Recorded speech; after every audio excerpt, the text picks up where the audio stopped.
Welcome back. What's the predominant pastime among left-leaning reporters who cover politics and government? Gotcha. That's a game the press loves to play, especially against conservatives. And that's what had Tom Yamas of ABC News on his high horse yesterday. The only problem for young Mr. Yamas was that he thought he could play gotcha with one Donald J. Trump. Are you aware that the term anchor baby, that's an offensive term? People find that hurtful. You mean it's not politically correct and yet everybody uses it? Look it up in the dictionary. It's offensive. Give me a different term. Give me a different term. What else would you like to say? The American-born child of an undocumented immigrant. You want me to say that? Okay. No, I'll use the word anchor baby. I'm saying, excuse me. Why do you have to use that phrase? I'll use the word anchor baby. That exchange speaks volumes about the desire of a reporter to employ political correctness and in so doing to articulate his own political beliefs. But it speaks even louder to the appeal of Donald Trump as a presidential candidate. He calls out the reporter, puts the questioner on the defensive by asking a question of his own, and then doubles down on his own accurate use of the term anchor babies. Devoid of the political correctness the reporter from ABC News is so eager to embrace, an anchor baby is a child born in the United States to illegal alien parents. Since that child is granted birthright citizenship, the baby becomes an anchor for its illegal parents, giving them access to federal benefits and making it less likely that they'll ever leave the country. But Trump's insistence on using the term and his rising popularity have prompted other Republican candidates to start using it as well. That includes the establishment candidates so critical of Trump on the campaign trail. Listen to what Jeb Bush said recently on Bill Bennett's nationally syndicated radio show on the Salem radio network, Morning in America. Fraud, or if there's abuse, if people are bringing, pregnant women are coming in to have babies simply because they can do it, then there ought to be greater enforcement. That's legitimate, side of this. Greater enforcement so that you don't have these, anchor babies, as they're described, coming into the country. Governor Bush may be calling for greater enforcement, but apparently he's just fine with the current interpretation of the 14th Amendment.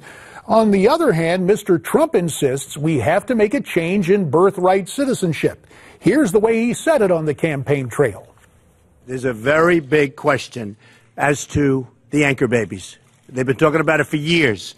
There's a very big question as to whether or not the 14th Amendment actually covers this. We're going to find out whether or not it does. Changing the 14th Amendment would take years and years, the long, drawn-out process. But the good news is it doesn't have to be a long, drawn-out process. There is no need to try to enact another amendment to the Constitution because the 14th Amendment contains the key in its fifth and final section. Section 5, a very simple sentence. The Congress shall have the power to enforce by appropriate legislation the provisions of this article. In other words, we can clarify and put an end to birthright citizenship for illegals by the House and Senate passing a statute and the president signing it into law. President Obama wouldn't. Apparently, a President Bush 45 wouldn't do it either, but a President Trump would. Now, here's the problem. Since the Constitution makes clear there shall be no ex post facto laws, such an act would have to be prospective. So illegal children born here would not be granted citizenship starting on a specific date, perhaps the very day the act is signed into law. That's why President Obama will do everything he can to keep the flood of illegals and visa overstayers coming into this country. At least that's the way I see it. Now time to take a look what's on your mind via social media. Our first comment comes from Richard writing in about Hillary Clinton and Servergate. JD, rather than playing games with Hillary Clinton about her server, why doesn't someone simply ask her, if you didn't send or receive classified emails on your private server, then how did you send or receive classified information and reports? Good point, Richard. Robert weighs in as well with this simple observation. Hillary insults human intelligence and compromises national intelligence. Your comments, we love to get them, and there's a real simple way for you to get them to us. Go to newsmaxtv.com/comments.